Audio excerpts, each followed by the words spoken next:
Well, good morning. Welcome to the latest of our client webinars. I think it's certainly probably too late to say Happy New Year. So instead, I'll say I hope your year has started well. It's certainly been a very interesting start to the year for investment markets, as I'm sure you've probably seen. And therefore, hopefully this webinar has come at the ideal time to look at where we are economically, where we are in terms of markets, and to look forward to what might happen for the rest of the year. We're absolutely delighted to be joined on today's call by Hugh Gimber from JPM Asset Management.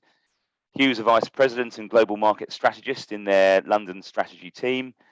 And having listened to him myself over recent years, I'm sure you'll agree after you've heard him that he's a very engaging speaker, and I hope you'll find what he has to say to be of great interest. So no pressure there for you.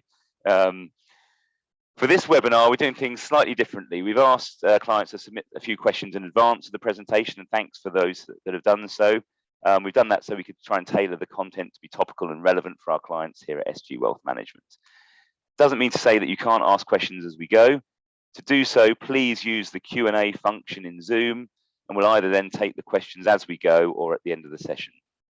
If we don't have time, we will, of course, come back to you afterwards. And indeed, if you want to discuss anything individually or specifically relating to your own circumstances, please just get in touch with your usual wealth manager contact here. So that's the introduction done. Perhaps, Hugh, can I ask you maybe just to give clients on the call just a quick introduction to yourself, and then perhaps we'll start with quite an easy sort of retrospective question in terms of looking at what the best performing and worst performing markets were last year. Sure. Well, first of all, thanks very much for having me, Henry. It's a real pleasure to be speaking with you and your clients today. So my name is Hugh Gimber. I'm a global market strategist for JPM Asset Management. So my job really is to sit within a research function within the firm. So we look across markets, across global economies, across geopolitics, really trying to tackle the biggest issues of the day, trying to provide research and ideas to help our clients think through the questions that they are tackling, and ultimately to try and help people make better investment decisions. So we don't manage money within our team, but we're focused on providing that research to internal partners and to clients. So I guess looking back, always the easiest way to start a presentation by working out what's happened before. As you can see here, we have what's called our quilt chart of stock market returns. So 2021 is what I'll focus on, the third column from the right. And top of the chart was the S&P 500. Yet again, another knockout year for US equities, up close to 30% on the year. So for me, really, 2021 was a story of continued improvement in the global economy and really starting to edge back towards normality. Because if you think about the main story of released early last year, it was the vaccine. We'd heard about it on Vaccine Monday back in November 2020, but then it was really January, February, March of 2021 that markets started to get their head around the idea that economies could reopen and activity levels could pick up. That was the driving force. You had this big rebound in earnings growth, driving equity markets higher. And at the same time, you had policymakers determined to give the economy the biggest boost they really could. So you still had central banks keeping interest rates at very, very low levels. You still had central banks buying more bonds, providing more stimulus to the economy. And from the government side of things, you had governments trying to pump money into the economy really wherever you looked to lock in the start of this economic rebound and make sure that the bounce out of the pandemic really took hold. Regionally, I mean, everywhere had a pretty good year, let's be honest. You struggled to find an equity market that was down last year.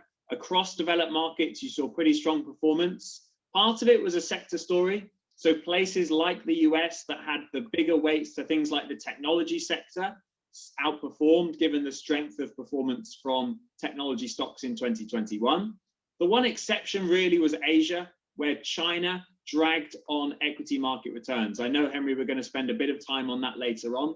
So China was the exception, but broadly, a very, very strong year for equity markets indeed. Great stuff. Thanks for that. And I think looking forward, it's pretty safe to say that in 2022 we don't necessarily expect a repeat performance of 2021 due to a number of reasons. I guess one of the biggest factors that seems to be constantly in the news at the moment that's sort of driving markets and driving some certainly news flow is inflation, and we've certainly had several questions in about that, both inflation for consumers and businesses, I guess. Connected to that, we've also had some questions around interest rates, and one specifically asking for a prediction for base rates for 12 months' time. So perhaps, Hugh, would you like to take those two elements together, maybe?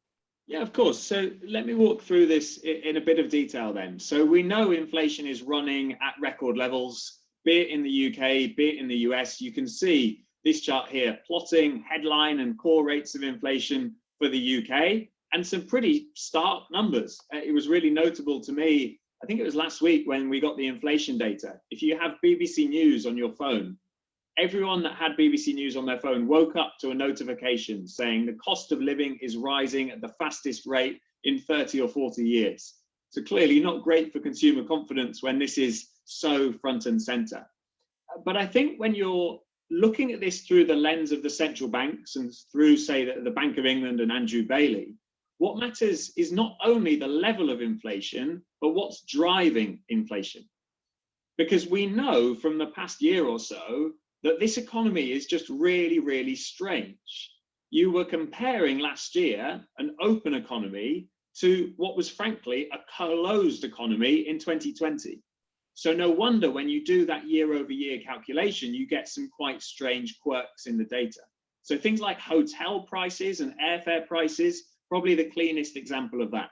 You could go on holiday in the summer of 2021. You couldn't do that in 2020. So when you compare those two prices, no wonder you get those spikes. So for the central banks, you look at things like that and they say, well, we know that will work itself out. We know we shouldn't need to change our stance dramatically just because hotels in Cornwall are fully booked because no one's been able to go on holiday for 12 months. That's not what should drive policy. I think what has changed in the past few months for the central banks is that these inflationary pressures are getting broader. They're increasing across different parts of the economy, and particularly from the labour market, because we're now seeing real signs of wage pressure, which gives a very different signal to the central banks.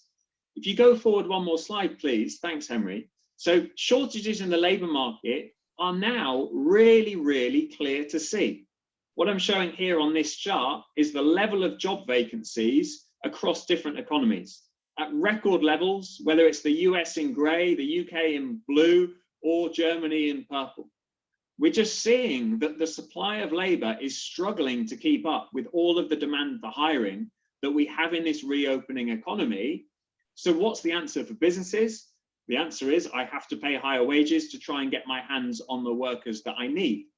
And so for the central banks, you start to see wages rising, and that tends to be a more persistent indicator of inflation because it's self-fulfilling.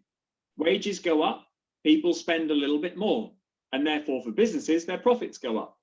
Businesses doing well, you give people more confidence to ask for higher wages come through, they spend a little bit more, etc., etc., etc.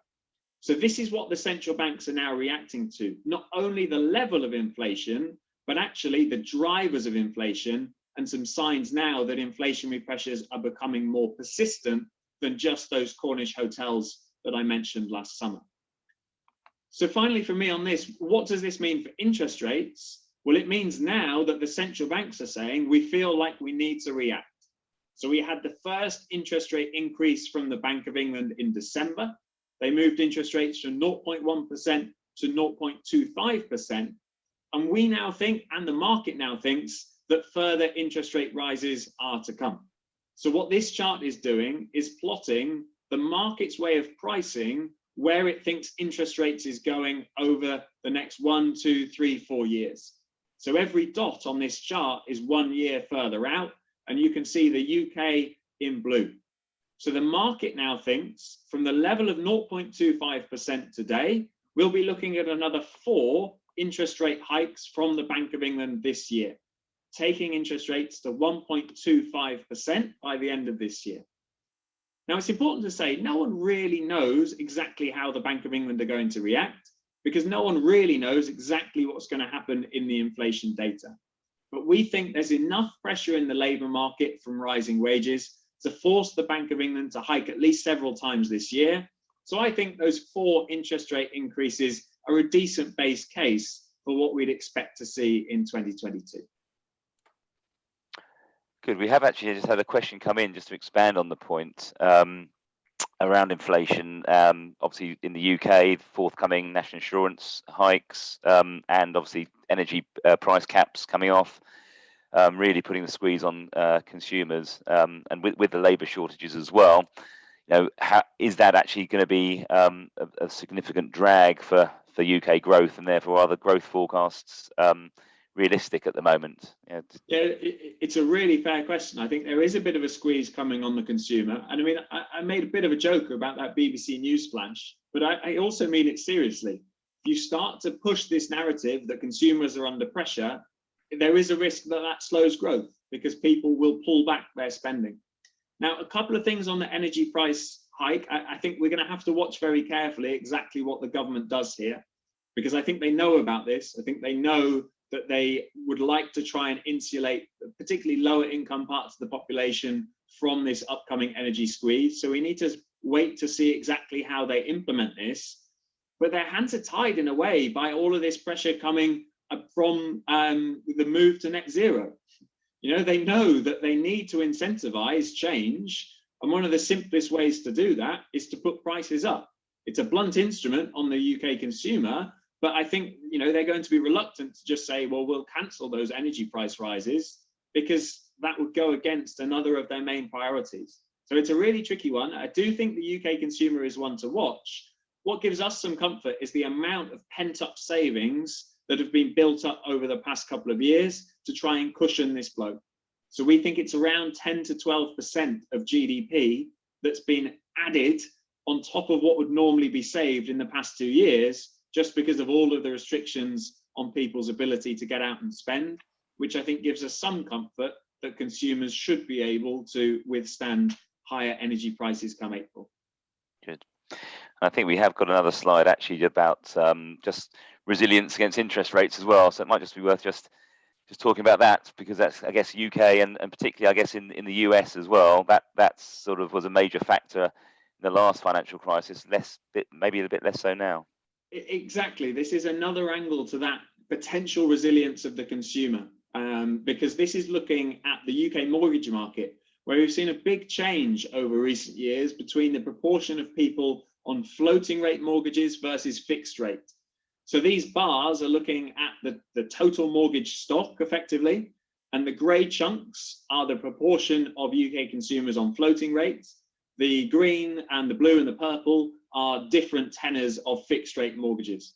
Effectively, what this is saying is there are far, far fewer people now on floating rate mortgages, only about 20% or so of the population, compared to what was closer to 50% in 2016, which again gives us some comfort that while the UK consumer is an area to track, I think it is a watch item for this year, they shouldn't be as exposed to the Bank of England hiking interest rates as they were 5 or 10 years ago. Same story in the US, as you mentioned, Henry. Good. Okay, but I guess on the theme of rate rises, obviously that's not only has an impact on borrowing costs, but also on asset prices as well. And one asset class that typically doesn't tend to do so well in a rising rate environment are bonds. We actually have had a question in from a client about that, who asked rather bluntly, why would you hold bonds in a portfolio at present? So perhaps you'd like to share your views on that. Yeah, of course. I think it's a very fair question, frankly. So maybe take a step back. Why would you normally hold bonds? You'd hold them as a diversifier. You want something to behave differently to the equities in your portfolio, so that if you see equities coming under pressure, you're going to sort of have some offsetting gains elsewhere. So they'll diversify against that equity risk. That is the traditional reason to hold government bonds in a portfolio. And of course, we'd like them to give you some income as well. So income and ballast or diversification would be your two objectives. I think the challenge in this environment is that when you're considering whether government bonds are going to work as a diversifier, you have to be much more specific these days about the type of risk that you're trying to diversify against. Because if we're looking at a broad growth slowdown, and perhaps, dare I say it, that could be a COVID-related issue or a different shock that really slows the global economy down, and it's a hit to growth, then I think government bonds would probably still have some help, or be able to provide some help in that kind of scenario. There'd still be a bit more room for yields to fall. You'd probably see the Bank of England saying, well, hang on, we maybe can't hike as many times as we want to because we need to protect the growth outlook, and therefore supporting the price of government bonds. But what's key today is that the big risk, as we've just discussed, is actually inflation. It's actually that the central banks have to hike more than the market expects to control inflation and to slow down some of those wage growth pressures that we've just been talking about. And in that scenario, government bonds are not going to be a diversifier. They're actually going to be a key source of risk in portfolios. So we do think they still have a role to play, but probably in smaller size generally than they might have been used in the past. And also thinking about going global rather than just UK, trying to look at more flexible fixed income or flexible bond options, and then also considering other assets that can sit alongside government bonds to diversify against some of the other risks that we might be facing. So it's a sort of a different way of putting it, is to say, is the 60-40 dead? No, I don't think it is. Just the 40 can no longer be only government bonds. You have to make that part of the portfolio work a bit harder and think a bit more creatively. Yeah, and I'd just like to say from our portfolios, we very much echo that. I mean, we are still holding some bonds for some of those characteristics, but they are in strategic bond funds where the managers have got flexibility to adapt the portfolios, shop around the world, for pockets of value that exist. And indeed, they are, as you say, they are at lower weightings than they have been traditionally over the long term, and supplemented by other assets, whether they're other physical and real assets, things like infrastructure assets, property, real estate, or indeed alternative type funds. We use a number of those in our portfolios for clients, which aim to do something different and aim to provide that sort of diversification from equity markets, and not have that correlation in terms of risk. I guess on a similar theme in terms of asset prices and valuations, we've had a question around equity markets specifically. Again, rather blunt question, but it's an interesting, leads into an interesting discussion, I think. The question was, why shouldn't I just invest in a cheap global stock market tracker? Hasten to add, this was posted sort of at the turn of the year, so people might be reshaping their views a little bit, given the start of the year that we've had. I guess we generally at the moment favour an active approach to investment in terms of asset allocation, both regionally and in terms of assets, and then stock selection in terms of the funds that we use. We will hold some passive funds if appropriate, and hold one or two at the moment, but generally we feel active is going to be important over the coming months and years ahead. Perhaps Hugh, I don't know, do you have any thoughts on that at all? Yeah, of course. I mean, I think really it comes down to how volatile you expect markets to be. So I was thinking about this on my way into work today, actually. I like these blunt questions to really sort of drill into what we think. So it's almost as if you take booking a flight as an example, right? If you're going from somewhere bog standard to bog standard, say you're going from London to Paris, and the pilot has done that trip thousands and thousands of times. You know it's going to be a smooth journey. You know the weather's going to be good. You're probably quite happy then. It's a short flight. You might say, well, actually, a cheap option, a simple option is good for me. Whereas if you're flying into somewhere in a complex mountain range in bad weather, then that's probably the kind of time where you're not thinking, oh, well, I'll save that extra 10 or 15 pounds on the flight. Actually, I'm willing to pay up a bit more for a more skillful pilot that can sort of weave their way in and out of the mountains and deal with the shocks that might be coming. And that, I think, is kind of where we're at with markets today. For the past expansion, for much of the 2010s, the macro environment, the economic environment was pretty dull, low growth, low inflation, the central banks were your friend, and markets generally were lifted by a rising tide. There wasn't that big a dispersion in terms of returns or sectors or the companies that were working, and therefore passive funds became very popular. I think now we do genuinely face a much choppier economy. Just think about the way in which some sectors of the economy are all guns blazing at the moment, and some still completely have the brakes on. Think about the way in which governments have been able to go from everyone being out shopping one day to shutting the high street the next day. Those kind of changes are creating much, much bigger levels of volatility in portfolios, and that's creating opportunity for active managers, because you can dig underneath the surface and pick out the relative winners and losers rather than just saying, I want to own everything in the basket. So that for me is the reason to be thinking about an active approach at the moment. Frankly, this is still a very confusing economy, right? We try as much as we can in my kind of role to make things simpler, but frankly, we've never had a good example of an economy restarting after a pandemic. We also have very few good examples of central banks withdrawing stimulus from the market. We have very few examples of dealing with markets at these kind of valuations. So we do think this will be a year of higher volatility. And perhaps then, just on that global point, if we flip forward one more slide, if you look at the starting point for valuations across different regions, this is what I'm doing on this chart. So the blue dots are the current level of valuations. That green bar is the range, sorry, is the average level of valuations over the past 30 years. The gray bar is the range. So you compare something like the US market trading on a forward price to earnings ratio of about 22, 23 times versus the UK market trading on about 11 or 12 times. The US, very tech heavy, very growth heavy. The US, much more banks, much more energy heavy. The performance of these two regions could be completely different this year, depending on the way the economy pans out, depending on how the central banks behave, how inflation behaves. I think this is the time where you need an active manager that can pick their way through what is going to be quite a bumpy year, I think. Yeah, I'd agree. And yeah, I think you're looking at that chart. It's quite stark how valuations have sort of have shifted over the last few years. We have actually had a question come in overnight, just sort of expanding on this. We've got a slide a little bit later on, which looks at sort of the volatile start to the year we've had in certain areas, particularly in the US. And the question we had was, with the dramatic sell-off last week, and I guess a lot of that has been led out of sort of some of the bigger names, the tech names and things. So yeah, with the dramatic sell-off and fewer people seeming to be buying the dip, although I do note markets are sort of yeah, maybe up today.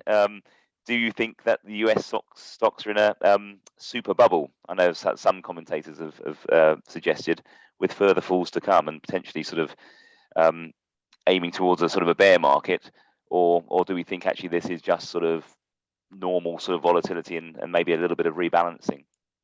So this is a great example of that active point, because if you think about what the US market represents, it's combined, it's 500 different stocks in the S&P 500, right? All in different sectors.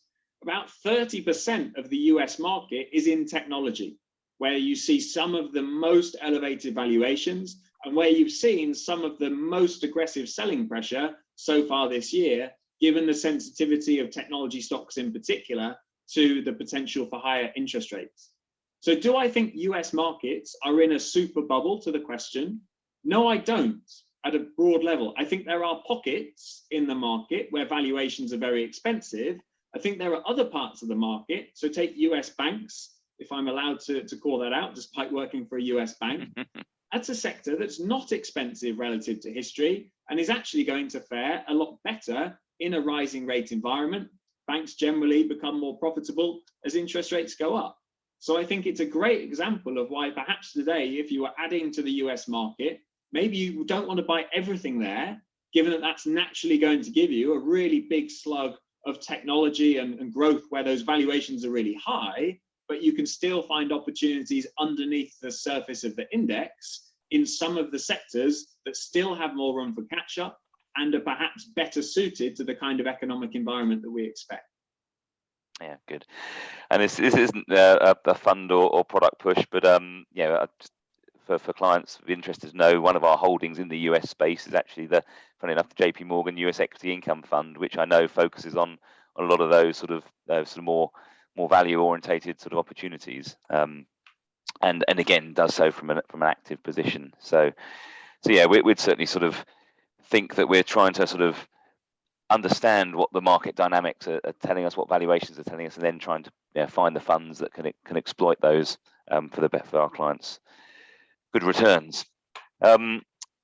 Moving on from the US a little bit, we've had quite a few questions about China and Asia. I know you touched on it at the start, Hugh. It is an area we hold again in our clients' portfolios, and I think, being completely candid, whilst returns last year were pretty decent, if we hadn't had some exposure there, it probably would have been marginally better. So the weighting sort of held us back a little bit. I think from our perspective, we still retain quite a good sense of long-term positivity for the region. So yeah, I think I'd like to see if you share that as well, and also maybe just comment on what sort of did happen last year in China, so we can understand that a bit more. Yeah, of course. Maybe if I could jump forward 2 slides in the pack. So my title here, Common Prosperity Rocked Chinese Stocks in 2021. So trying to plot themes or narratives is always very hard, but we've tried to on this chart, because we've simply counted the number of times Premier Xi has referenced common prosperity in speeches over the past 10 years. So it's clear from this chart that the common prosperity agenda for China moved to the top of the priority list in 2021. Now, what is common prosperity? It's trying to address the income inequality that has happened over the past 20, 30 years, where you've seen all of this economic growth in China, but actually really the income growth has been concentrated primarily for the top 10% of earners, and much of it for the top 1% of earners. Bear in mind, we're dealing with a communist country, so perfect. You look at the left-hand chart here, average annual incomes in China, you see how the top 10% in grey has shot through the roof, but actually you've not seen that improving income come through really for the middle 40 or particularly the bottom 50% of earners. So what we saw last year was a number of regulatory interventions from the Chinese administration to try and address this problem. So they were trying to identify companies where they felt that their behavior was not lined up with common prosperity. So that might include things like the after-school education sector, where they stepped in and said, no, this is too expensive. We're not going to let you make a profit in terms of charging for after-school education, because we want education to be available for all. It's the type of regulatory change that you think, well, okay, it makes total sense if you're thinking about the long-term goal. But at the short term, for the investors in those companies, that's really painful, because your earnings outlook overnight has changed quite negatively. Okay, so there were lots of these different examples across the Chinese economy. And in simple terms, if you're an investor, if the uncertainty about future earnings goes up, the valuation you pay for those earnings should come down. And that's exactly what we saw in the Chinese market. So the market was trading on about 18 times forward earnings. In other words, the valuation of that market was about 18 times in February. By the end of the year, that was more like 12. It dropped by about 30, 40%. So the question now is, well, is this a kind of short-term bump in a much more positive longer-term story, or has something actually changed about the long-term opportunity? And we see it more as the former, because this right-hand side chart is why people get excited about the emerging markets. It's about demographic changes that lead to emerging market consumers packing much more of a punch in the years to come. If you want to sum up why to get excited in emerging markets, this is it. Because you look at the China bar in orange, that's telling you that about 340 million people are expected to be added to the consumer class, the middle and upper class in China by 2030. 340 million people being added in a decade. Now put that number in context, there are fewer than that living in America today. Okay, so you could take every American citizen, add them to the existing Chinese consumer class within a decade. If you're looking for earnings growth, that's where it comes from. Overlay common prosperity on that. What is common prosperity trying to do? Well, it's trying to make sure that as people join the consumer class, they have more money to spend, right? That it's not all concentrated in the mega caps in China and that actually you have a more even income distribution across the board. So is the long-term opportunity in China still there? Categorically. But do you need to think when you're accessing the Chinese markets or emerging markets about the potential winners and losers of these regulatory changes? Categorically, yes. Because if you're investing in businesses that are going to be hit hard by regulatory changes, then you're going to see the valuations come down further. At the same time, we don't think you should lose sight of the long-term agenda. So a tough year, don't get me wrong, that was reflected in very poor performance from China. I think it caught lots of people out. Why did it happen? Really hard to say. Why did common prosperity shoot up the priority list last year? Tough.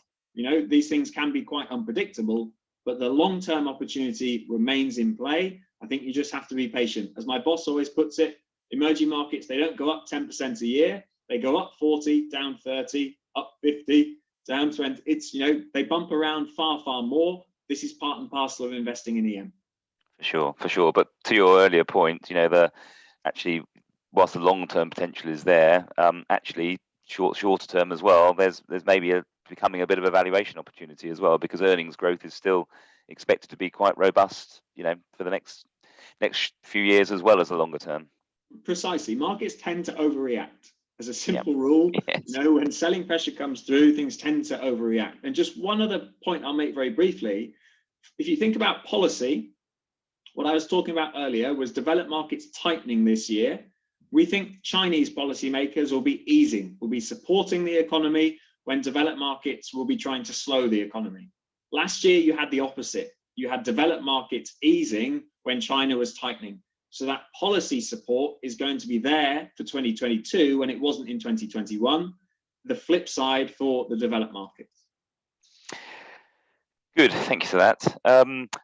Another mega theme, I guess, to tackle sort of with the last question we had in beforehand, which is on climate change, which we have covered in recent webinars over the last year. But obviously it's still very much relevant and worth the discussion now. The question itself was, how is climate change going to impact markets? And is there a big risk to the financial system with the destruction of value from carbon-based energy companies? So, yeah, quite specific again on that, but yeah, a massive question, and perhaps one you can dilute into a slightly shorter answer.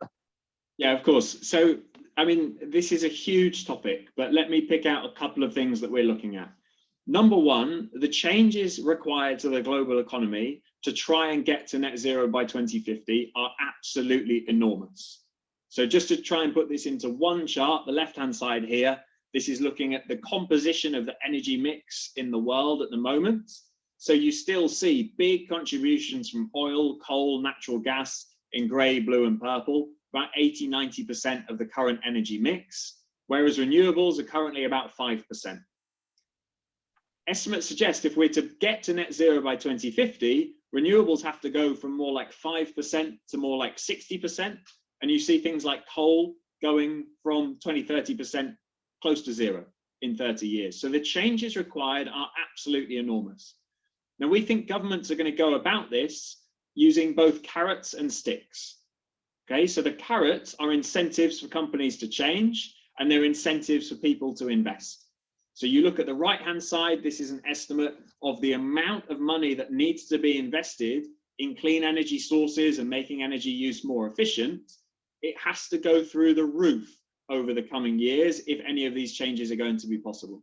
So there's your carrot, big incentives for companies to invest, also for private capital to invest, to encourage people to go and put their money to work. Look at the way Rishi Sunak last year was thinking, well, how can I make sure that DC pension pots are tapping into things like venture capital and private equity, because I need to get that money to work where I can, need to make it feasible for people to invest in this space. There'll be sticks as well. There'll be regulation to come. So where incentives aren't enough, we think that there'll be more pressure. And we're seeing that in financial markets as well, with all of the new disclosures that are required and the information that people are now required to provide about how they're reflecting this in their thinking. To address the question specifically, is there a big risk to financial markets from the pressure on the traditional energy sector? No, I don't think there is, quite frankly, partly because it's so small now. the energy sector has been shrinking in its importance in global markets year after year after year. So even if you were to see real selling pressure in the energy sector, I don't think it would have a broad spillover effect across global markets. The other thing to say is the more work we do on this, the more we realize just how complicated it is. Because you can almost say, well, okay, you need to incentivize this global energy change. Come back to what we mentioned earlier. To do that, you need higher energy prices. And so for traditional energy companies, they've actually been performing pretty well recently because of how energy prices have spiked, and they can't react and boost supply because they've just been starved of capital for recent years. So we think this is much more complicated than just sell traditional energy, buy renewable energy. We think you have to really reflect this kind of thinking across different sectors of your portfolio. Frankly, I'm spending more and more time saying this isn't just a kind of tag along. This is the central banks, this is government spending, this is consumer spending that's going to be reflected across the board. This needs to be integrated into your whole investment approach rather than perhaps thinking of it as more of just a satellite exposure on the end. Great. Thanks for that, Hugh. I think we've come to the end of the slides that we've got from yourself. We have had a couple of questions just come in. I know we're slightly running over on time or running out of time, so I'll just flick forward a couple. Just from our perspective, just to say to clients, obviously the year has started with a bit of that volatility we talked about. That's probably was expected to happen this year. This is just a quick chart to show particularly sort of how the volatility has panned out in the US. You can see the S&P 500 in red, and sort of the NASDAQ, maybe slightly more sort of tech heavy index, down a lot more. So yes, we have had a few bumps to start the year. I think we'd share the view with yourself though that that's normal market volatility and maybe some recalibration, and actually there's still some good positive drivers of growth to come through the sort of reopening of economies for the year ahead. So clients shouldn't be too concerned about the short-term bumps, and obviously everything that we manage for clients should be viewed much more over the long term. We have issued our investment commentary to clients last week, which reflects on some of the issues last year and looking forward, and looks at the performance of our various portfolios, which say generally in the main have been quite good, maybe with China holding back a little bit of the returns at the more risky end, but hopefully we're well positioned for maybe sort of taking any advantage of some of the valuation opportunities that appear there as well. So I won't dwell on those too much. I'd just encourage clients to maybe read through the commentaries that we sent through. So yes, just before we close, just a couple of quick questions, if I may, Hugh. We have had one around the sort of the ongoing tensions around Russia and Ukraine. Obviously very difficult to sort of second guess, what's going on in the mind in the Kremlin and things. But yeah, I'd just like to maybe ask for a view as to sort of what markets might be affected more so than others if those sort of tensions were to persist a little bit. Yeah, of course. So whenever you're dealing with geopolitics, I think you have to think, okay, what's the geopolitical issue? How does that make an economic issue? And therefore, what's your market issue? So the clear one for me on Russia and the Ukraine is energy, right? At the moment, that's where you've seen pressure in the markets, because you see these fears of Russia shutting off its energy supply to Europe, and therefore you see a shortage of supply, so you see energy prices pushing higher. So I think you're absolutely right, Henry. We have to be really careful in not assuming we have an edge on being able to predict how this pans out. But in terms of the scenario planning and the analysis around it, you'd be thinking, what's the economic shock? Okay, well, higher energy prices could hit growth, could push inflation higher. How would markets react? Well, Russian assets are going to be very sensitive to this. That's where you'd expect weakness. You'd be thinking probably it's going to be positive for oil prices, but it's going to slow global growth overall. So maybe that takes some of the steam out of earnings growth and therefore puts a bit of pressure on equity markets over the course of the next few months.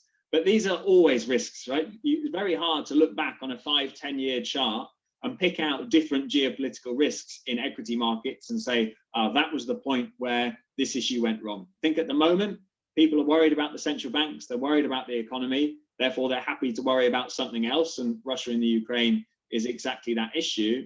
Something we need to think through carefully. It wouldn't personally be changing my 1-2 year ahead asset allocation views.